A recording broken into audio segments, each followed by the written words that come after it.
Muhammad Asad memanglah sang tokoh yang hebat, yang ada sumbangannya kepada umat Islam dan kepada pengguna Islam. Tetapi Muhammad Asad juga adalah manusia biasa yang terdedah juga kepada kesilapan dan kesalahan. Oleh sebab itu kita janganlah ini sebagai satu pandangan kedua, maka kita janganlah terlalu tersilau dengan pendapat-pendapat dan pandangan Muhammad Asad. Saya ambil contoh lah, misal kata dalam kitab beliau The Message of the Quran, yang sempat The Message of the Quran,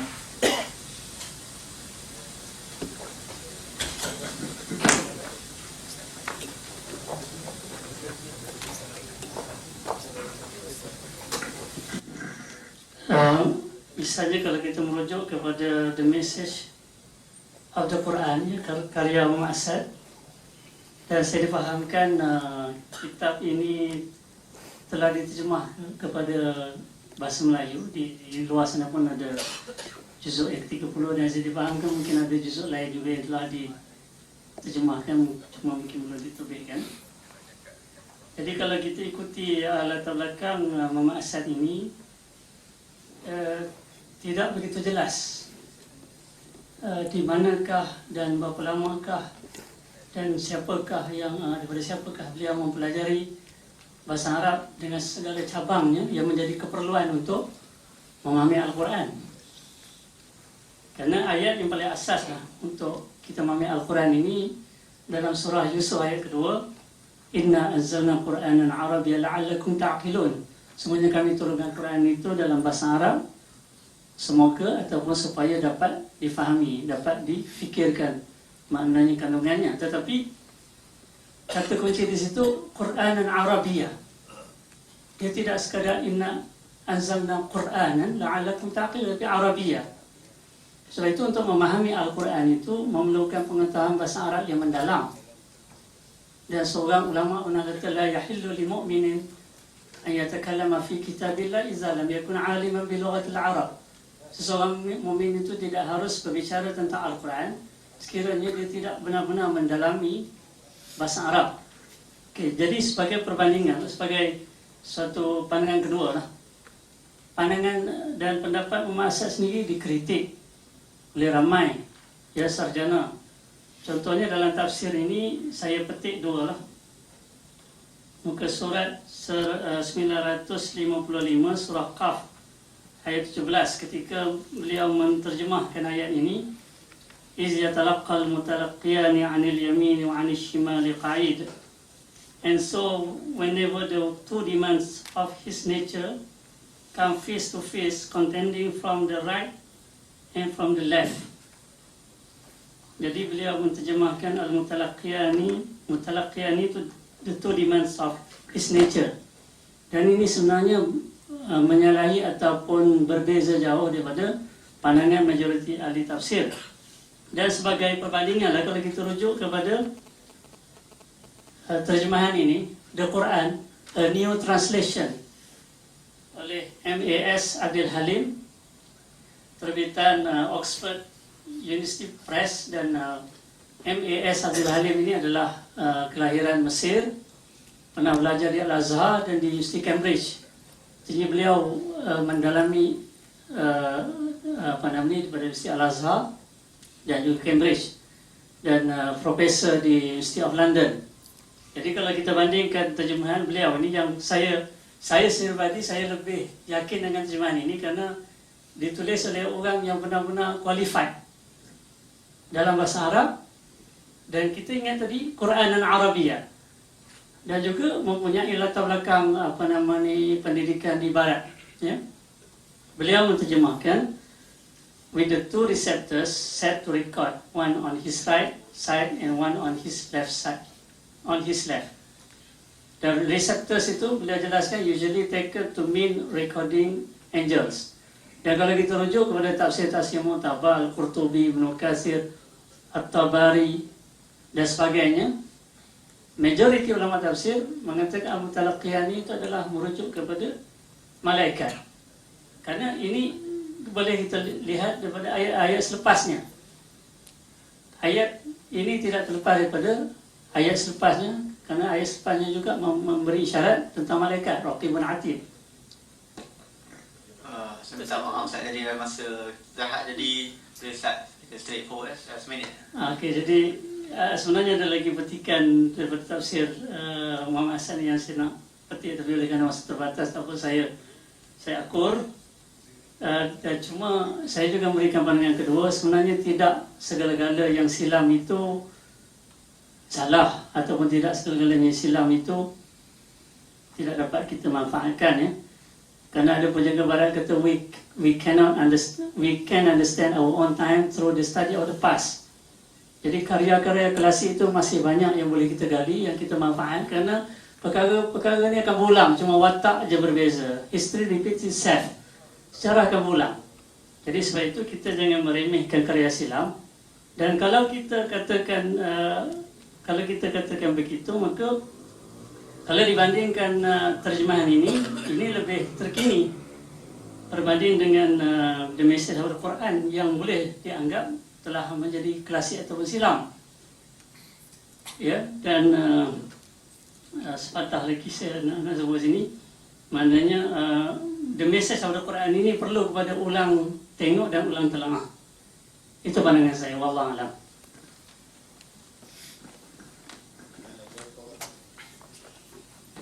Jazakallah khairan Ustaz. Pertama saya kata saya rasa Ustaz kurang faham tentang sejarah Muhammad Hassan. Kalau nak tanya tentang bahasa Arab dia, saya rasa bahasa Arab Muhammad Hassan jauh lebih baik daripada siapa-siapa yang dekat sini, termasuk bahasa Onji. Ya? Kerana Muhammad Hassan menghabiskan masanya bukan hanya belajar bahasa Arab, duduk bersama Badui di tanah Arab, belajar bahasa Arab klasik. Cuba saya baca tentang pengenalan tentang Muhammad Hassan. Pengenalan dalam introductory pada kitab ni, dan introductory itu telah pun kita terjemahkan di dalam Risalah Al-Quran yang ada dalam bahasa Melayu kat sana. Dia menghabiskan masa berpuluh-puluh tahun di tanah Arab, di Madinah, untuk mempelajari Al-Quran dan mempelajari hadis. Dan sebenarnya saya kata dengan setelah pembelajarannya tentang hadis itulah beliau kemudiannya menterjemah seluruh Sahih Al-Bukhari dahulu. Ya, cuma yang sampai kepada kita adalah The Early Years of Islam. Yang satu jilid saja, The Early Years of Islam. Itu saja yang sampai kepada kita. Jadi saya rasakan dari segi nak katakan bahasa Arab memang satu penilaian yang tak sepatutnya langsung, ya, tak sepatutnya untuk ditujukan kepada Muhammad Hassan. Kemudian saya rasakan lebih baik Ustaz tengok satu video yang dibuat oleh Robert Mitch, kalau tak silap saya, yang tajuknya A Road to Mecca. Di situ diceritakan tentang perjalanan Muhammad Hassan, dan juga ada recording tentang Muhammad Hassan. Ya. Dan Muhammad Hassan meninggal pada tahun 1992. So nak dikatakan bahawa tafsiran beliau adalah tafsiran yang klasik, saya rasa agama Islam dah 1400 tahun. So dia 1992 is about 20 years? 21 tahun daripada sekarang. So I don't think dia layak dikatakan sebagai tafsiran klasik. Ya? Kalaulah tafsiran tafsir Al-Manar dan Al-Marawi juga tidak kita kategorikan sebagai tafsir klasik seperti At-Tabari dan Ibn Katsir, macam mana kita nak katakan mesej Al-Quran sebagai tafsiran klasik? Yang kedua, soal nak petik satu Al-Quran dan katakan oh ini silap kerana orang lain kata macam ni. Bagi saya beratus-ratus ayat dalam Quran, semua orang boleh cerita macam-macam tafsiran. Pasal Wanji dah sebut tadi, orang ni tafsir macam ni, orang ni tafsir suci daripada haid, orang ni tafsir kata masa haid, ya, quru. Macam mana nak tafsir? Masing-masing ada penafsiran masing-masing berdasarkan kepada kefahaman dia orang dan apa cuba sampaikan.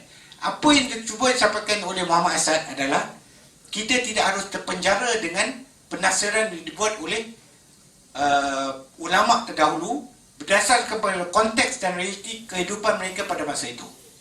Kerana itu saya bagi contoh satu, Ustaz. Kalau Ustaz tengok contohnya, wa ilal ibili kaifa khuliqat. Ayat yang sering kita baca. Ibil.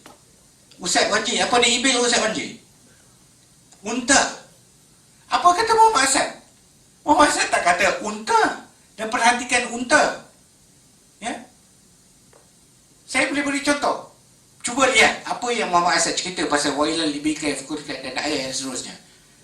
Muhammad Asad menceritakan bahawa ibil itu dari segi bahasa Arab juga bermaksud a pregnant cloud.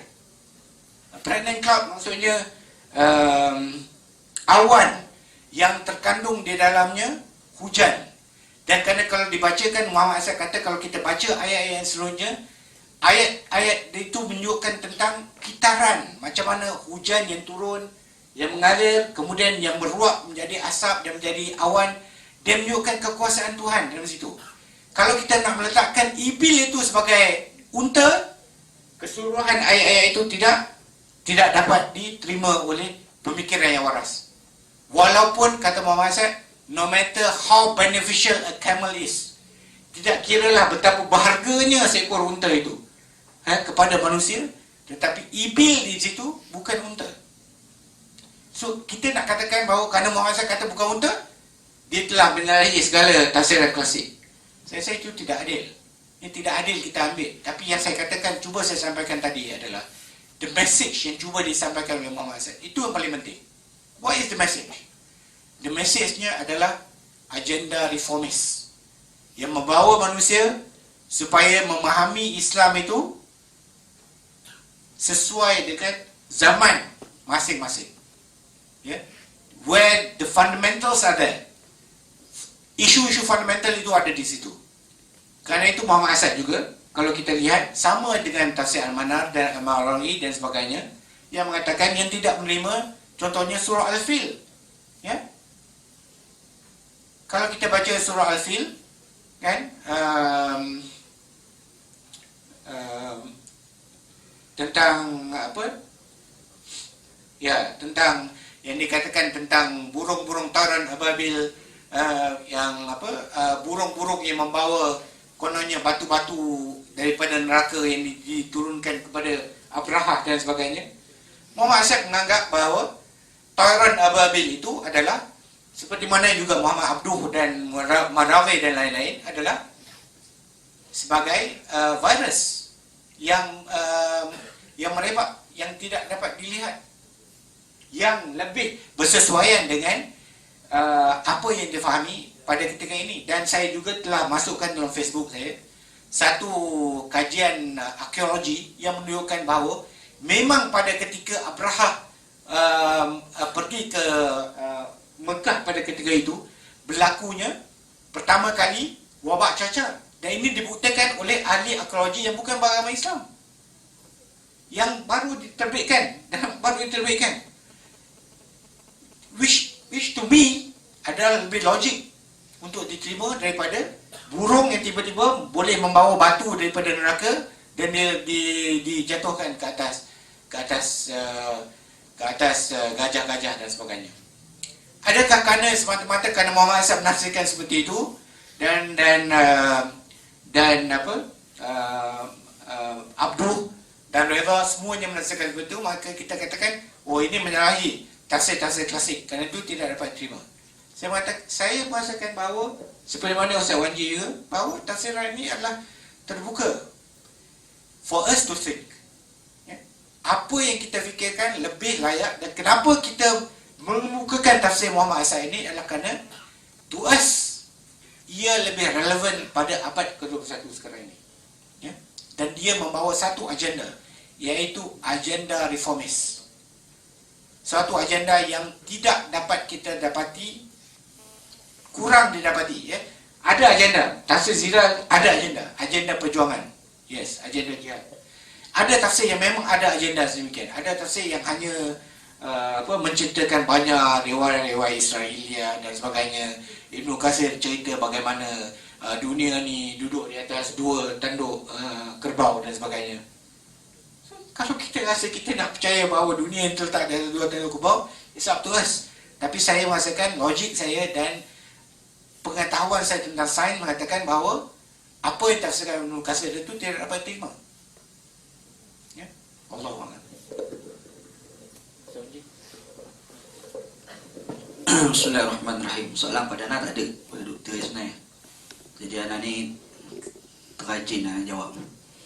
Cumanya ada satu SMS daripada orang tertentu tanya soalan pasal la ikraha fiddin.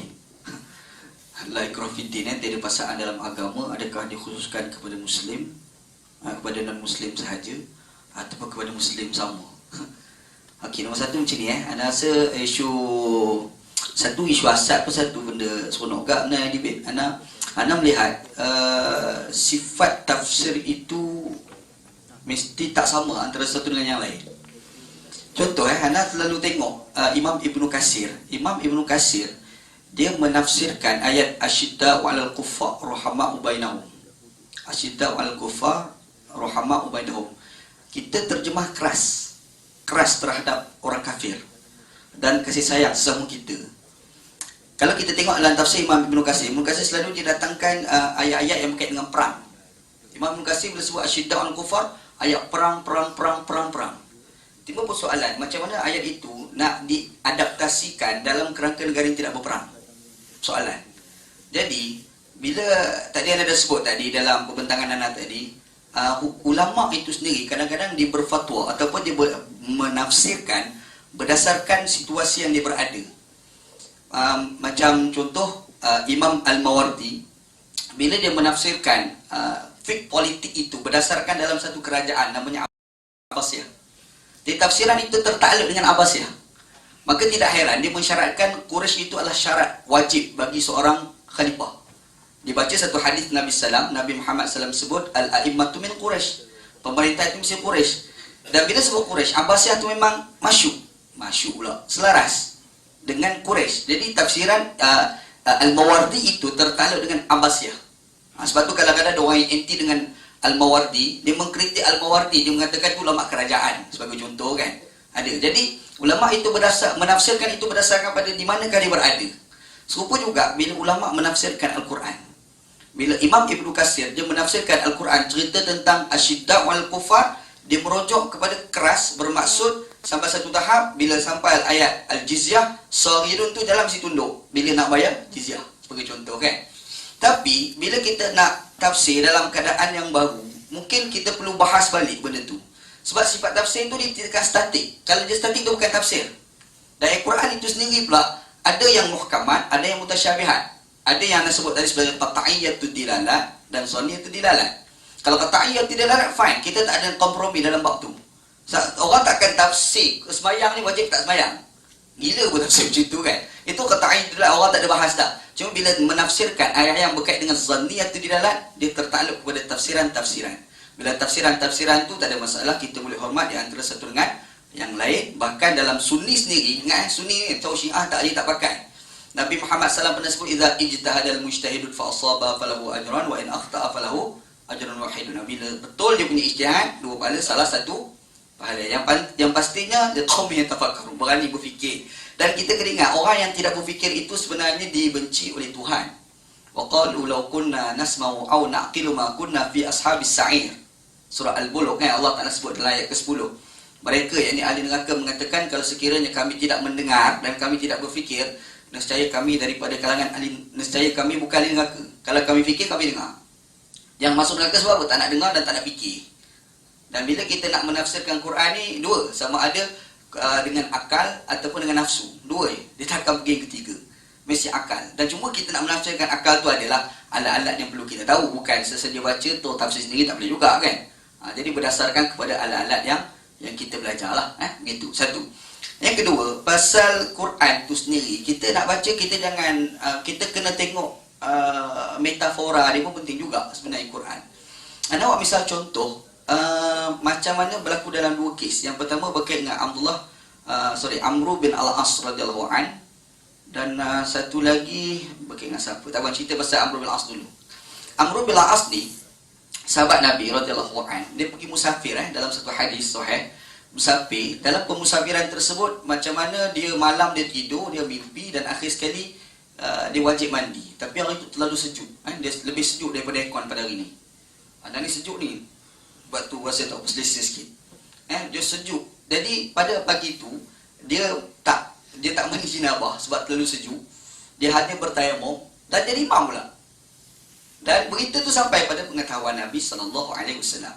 Nabi Muhammad mula dapat tahu Nabi Muhammad ni pahal macam ni yang berlaku pada Amr bin As radhiyallahu anhu. Pergi jumpa Amr, tanya Amr, ni kau pahal pergi semayang macam ni. Dan kadang kau pula jadi imam. Lepas tu kau tak mandi jenabah, kau bertayamum jadi imam pula. Last sekali apa kata Amr bin As? La taqtulu anfusakum. Dia baca Al-Quran. Walhal Nabi Muhammad bertanya tu macam tak setuju, tapi dia kata la taqtulu anfusakum, Nabi Muhammad pula ketawa. Dan Nabi Muhammad membenarkan tafsiran itu. Nampak?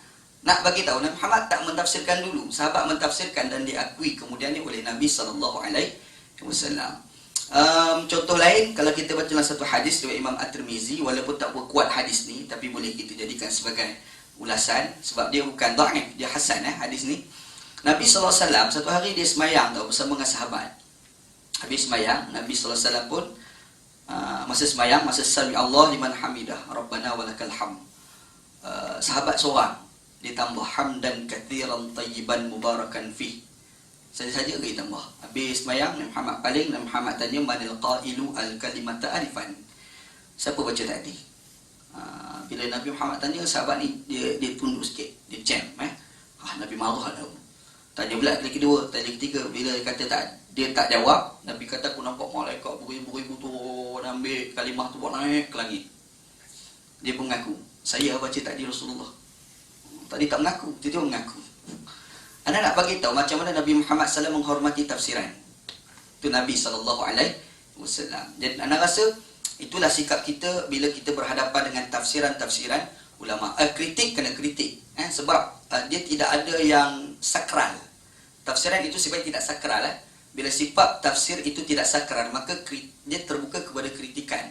Bukan Muhammad Asad sahaja kita nak kritik. Kadang-kadang Imam Ibn Katsir pun kadang-kadang kena kritik juga. Anda tengok macam ulama-ulama dulu antara yang suka mengkritik ni adalah Imam Fakhruddin Ar-Razi.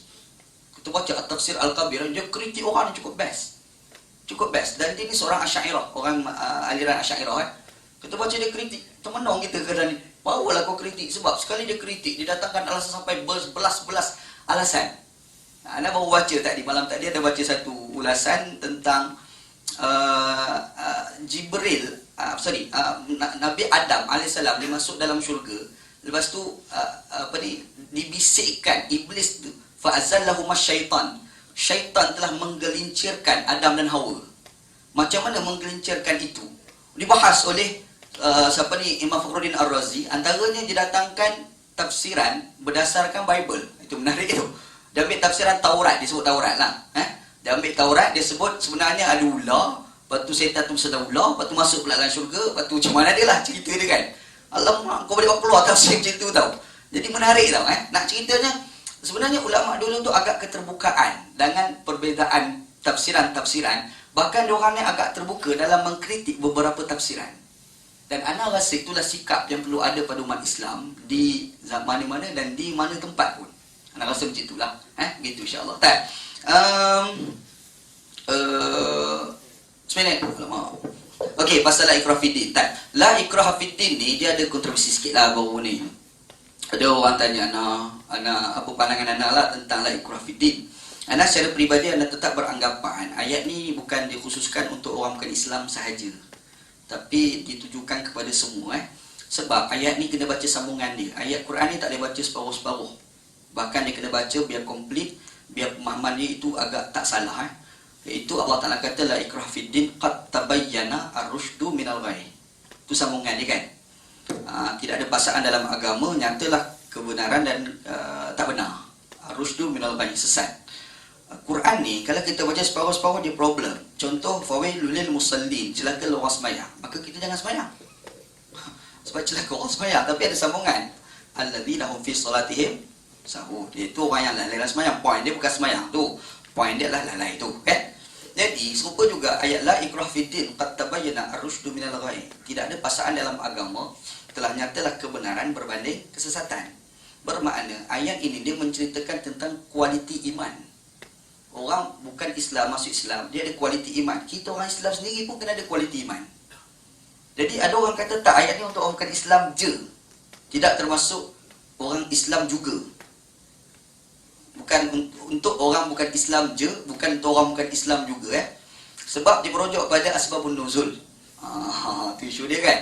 Adalah, dan hadis tu ada dalam beberapa kitab dah sebut 2 dan separuh kitab sebut 4 asbabun nuzul. Anda dah sebut tadi ayat ni asbabun nuzul ni adalah hadis. Bila hadis dia tidak boleh mentaksiskan umum Quran mengikut cara penafsiran manhaj usul dalam mazhab Hanafi. Tadi anda dah bahas kan dalam bab sembelihan tadi kan. Jadi bila ayat tu dia menceritakan pasal hadis Nabi SAW menceritakan pasal orang masuk Islam, dia tidak bermaksud automatik terus menyatakan ayat ini hanya khusus untuk orang bukan Islam masuk Islam je. Tak. Bahkan dia nak menceritakan kualiti iman, supaya kualiti iman tu berlaku pada orang bukan Islam yang masuk Islam, juga orang Islam yang dah memang ni Islam. Orang Islam sememang ni Islam itu sendiri, dia kena tahu mana benar, mana yang tidak benar. Kalau kita hanya tahu kebenaran, benda tak benar kita tak tahu, itu bukan kualiti iman. Adakah ayat ini nak merujuk pada kebenaran murtad? Tidak. Sebab ada ayat lain yang cerita pasal murtad. Mayyartadda minkum an dinihi la mayyartadid minkum an. Itu ayat murtad. Ayat ni dia bukan cerita pasal murtad. Dia nak cerita pasal kualiti iman. Murtad cerita lain. Boleh ke tidak murtad? Tak semayang pun tak boleh. Takkan murtad pun boleh? Itu soalan dia. Jadi memang kita tak nafikan. Ada orang debate ayat ni dalam kerangka murtad. Itu kita tak nafikan. Antara yang debate benda itu adalah Taha Jabir Al-Awani. Dan Ana rasa Taha Jabir Al-Awani punya tulisan pun agak bagus dalam satu kitab La Ikrah Fiddin. Dan ada pengkritik dia, antara yang kritik kitab tu adalah Dr. Abdullah bin Bayyah, seorang ulama di Saudi. Anda baca kritikan dia dan hebat. Kritikan tu pun agak menarik berdasarkan kepada kaedah-kaedah usul fiqh gitu. Wallahu a'lam. Jadi untuk soalan terakhir dan terus pada pergolongan, iaitu berkaitan tentang hudud sebagai daripada Islam. Assalamualaikum. Tuan, mohon nak bercakap sikit. Boleh? Tuan. Boleh. Terima kasih. Namanya saya ucap terima kasihlah atas tangan. Sedikit komen tambahan. Saya faham apa yang disebut oleh 3 minit lah. Sebut oleh Ustaz Azmi tadi berkenaan dengan latar belakang sudut ilmu. Sebab dalam bab ilmu, terutama penafsiran Quran ni, untuk ilmu saja pun dia ada rukun dia. Belajar ilmu, dia ada ustaz, dia ada murid, dia ada manhaj, dia ada kitab, dia ada bi'ah. Jadi saya yakin itulah yang menjadi soalan Ustaz Azmi. Tak dinyatakan secara jelas. Kalau duduk dengan orang Badui boleh jadi alim bahasa, saya pun jadi rasa confused juga. Sebab dia satu-satu ilmu ni nak menjadi mahir, dia mesti belajar. Macam tuan juga, tuan nak jadi doktor, tuan mesti belajar. Tuan tidak boleh tengok-tengok duduk dengan doktor. 10 tahun saya duduk dengan doktor, lepas tu boleh jadi doktor. Tak boleh. Jadi itu antara saya nak sambung komen tu lah. Sebab itu kami tak berapa percaya sangat dengan Muhammad Asad ni. Sebab dia punya latar belakang dia kurang jelas. Berbanding dengan orang-orang yang kami percaya, kerana kami percaya, kami yakin dengan latar belakang yang ada. Dan ditambah pula dengan pandangan-pandangan beliau yang agak kontroversi berlawanan dengan jumhur. Macam Ustaz Wajib pun sebut, maknanya mazhab dalam Hanafi tidak menerima hadis mentakhsiskan Al-Quran. Mazhab jumhur menerima.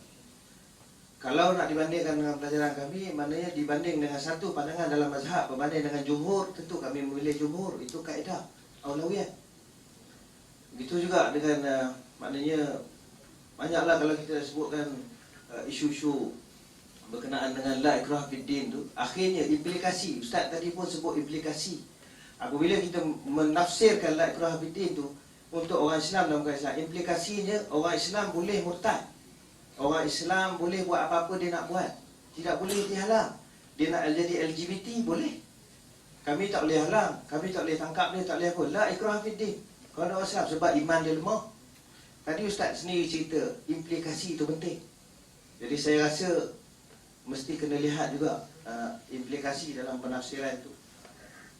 Sebagai dan begitu juga dengan isu hudud yang disebut oleh doktor tadi, penilaian bahawa negara Islam yang melaksanakan hudud yang rendah. Itu penilaian, saya yakin itu penilaian datang dari barat. Siapa yang keluarkan data itu? Sedangkan data daripada pandangan kedua daripada pandangan negara Islam sepatutnya kita jadikan rujukan juga bahawa lebih adil. Dan saya cadangkan juga sekiranya ada wacana seperti ini, dan kali naklah dibuka ruang kepada pandangan pihak ketiga yang lebih luas. Maknanya bila Ustaz Azmi cakap 2 minit 3 minit, bila saya cakap 2 minit 3 minit, maknanya ruang untuk kita berbahas itu yang disebut sebagai debate itu terlalu kecil. Begitu juga disebut oleh Ustaz Wajib, ada orang kata sebenarnya yang orang disebut oleh Ustaz Wajib itu adalah ulama-ulama muktabar. Kan? Sepatutnya tidak disebut ada orang kata ada orang saja, sepatutnya disebut siapa orangnya. Kan? Siapa orangnya, siapa ni, supaya kita lebih jelas dan kita faham, kita boleh nilai. Orang yang kata tu siapa? Imam Ibn Katsir, kami kenal siapa dia, kami tahu dia punya jalan hidup. Berbanding Muhammad Asad yang kami tak kenal, tentu kami lebih percaya pada orang yang kami kenal. Maksudnya begitu. Wallahualam.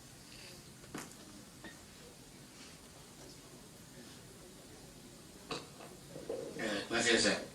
Saya cuma nak kata macam ni.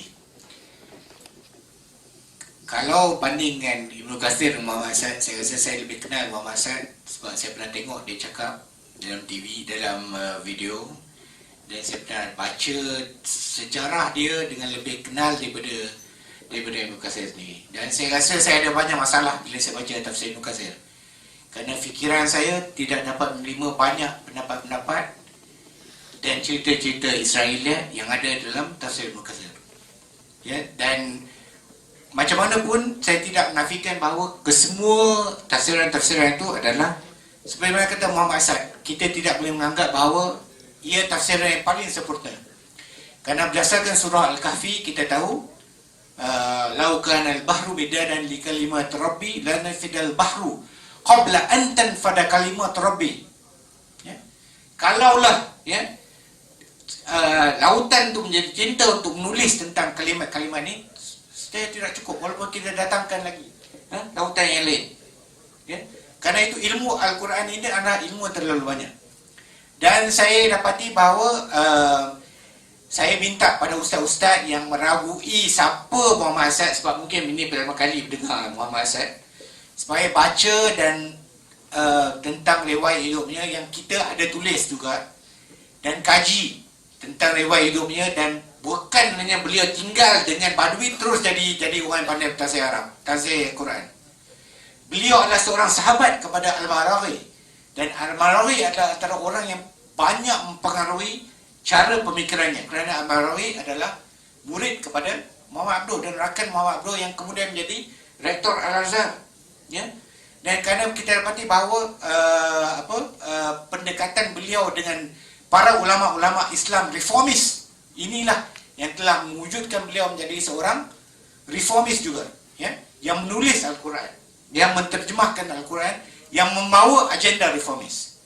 Ini agenda yang penting bagi saya, ya, sebagai seorang yang berjuang untuk islah dan tajdid. Because this is the essence of it. Inilah essence Islamic Renaissance Front, islah dan tajdid. Karena itu kita membawa tafsir Muhammad Asad, kerana ia membawa agenda yang sama, iaitu agenda islah dan tajdid. Yang kedua, soal tentang dikatakan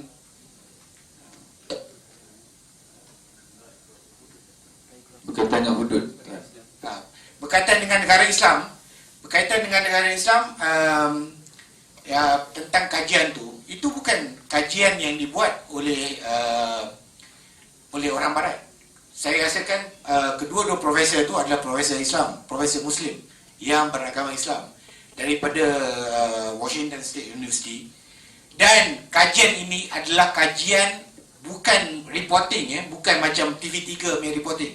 This is a scientific punya kajian berserta dengan kaedah-kaedah dan metodologi saintifik.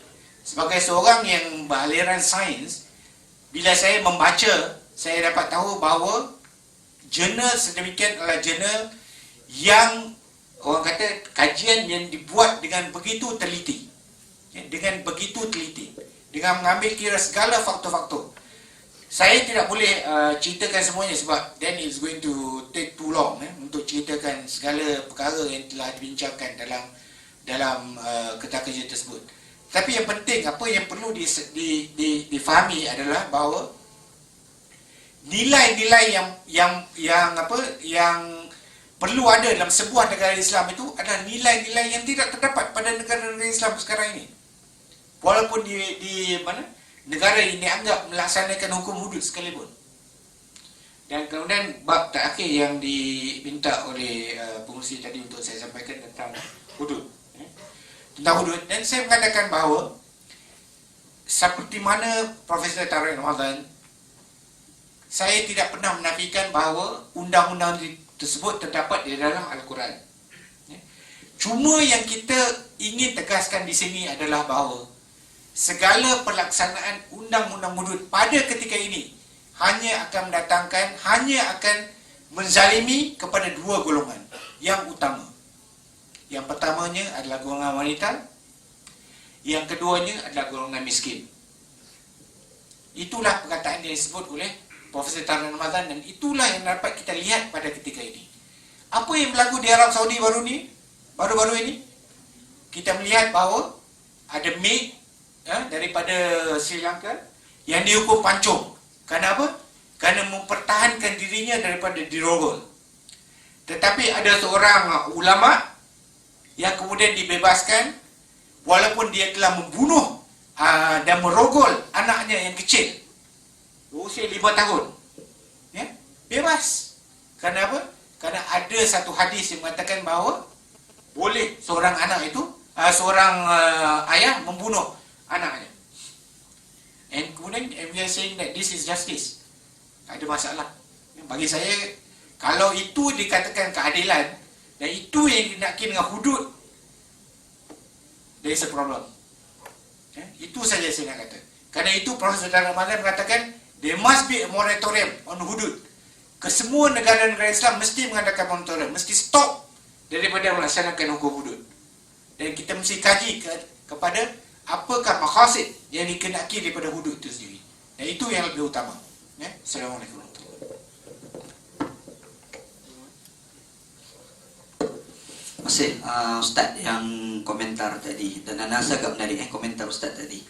Cuma ada dua tiga komentar dan bukan berbeza pendapat tapi berkongsi pendapat. Iaitu bila kita sebutlah ikrah fiddin, tafsiran.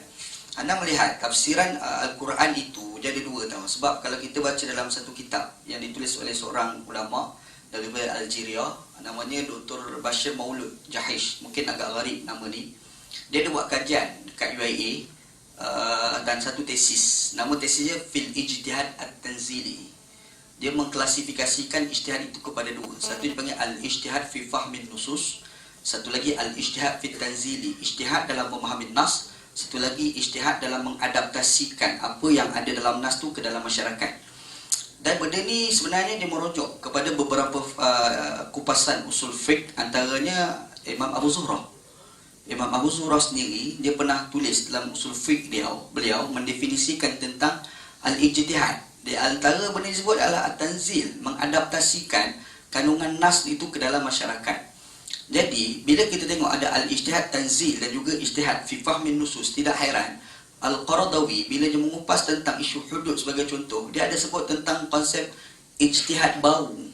Dia menerima hudud dengan ijtihad baru, bermaksud apa yang telah diijtihadkan oleh ulama-ulama dulu tu mungkin kita kena kaji balik untuk nak adaptasi dalam era sekarang. Contoh, Qaradawi sendiri pernah tulis dalam Muzakirat Al-Qaradawi. Dia menyebut satu tajuk dalam satu artikel dia, iaitu Al-Imam Yufajjiru Tafjiran. Imam merujuk pada Imam Zuhrah telah meletupkan bom. Pelik tajuk artikel tu kan. Dia menceritakan tentang bagaimana Imam Abu Zuhrah telah melontarkan satu idea pelik, iaitu tidak ada rejam dalam Islam. Itu idea pelik. dan menyebabkan ramai berlaku kritikan hebat terhadap Imam Zurah. Bila Imam Zurah turun, Qardawi sedikit bersembang dan berkeluarlah satu ijtihad baru, dan Qardawi telah berpegang dengan pandangan tidak ada rejam dalam Islam berdasarkan ijtihad yang dibahas oleh Imam Abu Zuhrah, dan dia mencadangkan benda itu diadaptasi dalam negara-negara yang mahu melaksanakan hudud. Jadi anda rasa pandangan itu ganjil sebenarnya. Pandangan yang kata tak ada rejam dalam Islam tu ganjil. Dan bila kita baca-baca balik, memang ulama dulu jarang bincang pasal rejam ni ada atau tidak dalam Islam. Tapi bila Imam Zuhrah yang ganjil itu telah keluarkan pandangan yang ganjil itu dipakai oleh Dr. Yusuf Al-Qardawi dan mencadangkan kepada negara-negara yang nak melaksanakan hudud. Benda ni dikupas oleh Qardawi lah bila dibincang pasal hudud, ataupun kalau kita rajin cuba kita search dalam blog Qardawi, dia ada kat bahas tentang hukum rejam di dalam Islam. Anda pernah tulis benda ni panjang, anda sampai ada bentang perbincangan pasal rejam tu panjang lah. Jadi bila kita sebut ayat Quran la ikraha fid din, ana mengupas tadi tu bukan nak bahas fit tanzil tu. Bila sebut tanzil tu mungkin kita kena fikir implikasi yang dimaksudkan oleh ustaz tadi lah. Tapi anda sebut tadi bila tanya tu anda kata fi fahmin nusus itu. Anda bahas fi fahmin nusus.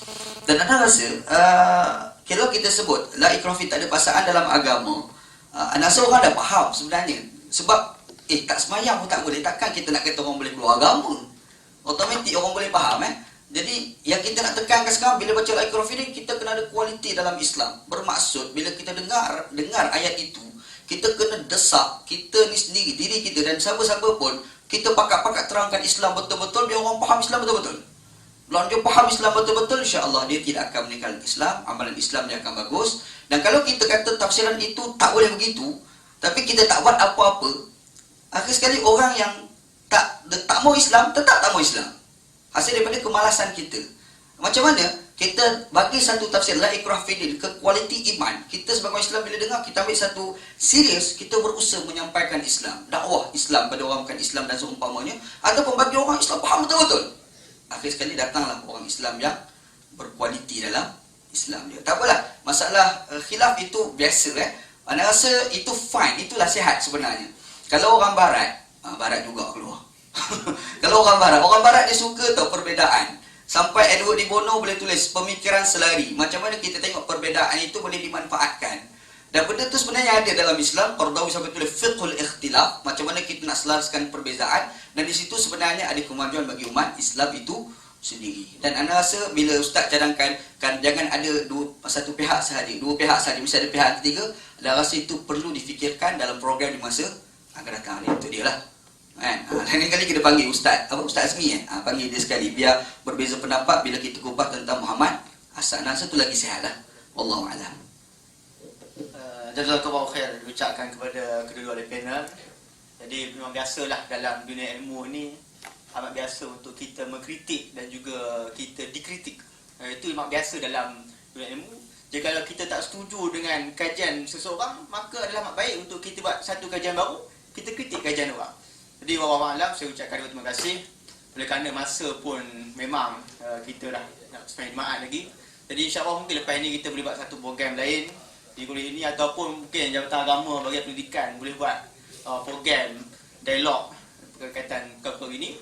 Jadi saya ucapkan terima kasih kepada sahabat-sahabat daripada awam daripada Jabatan Agama, daripada sahabat daripada Gusti Malayang, sahabat daripada Australia jauh datang. Saya ucapkan terima kasih.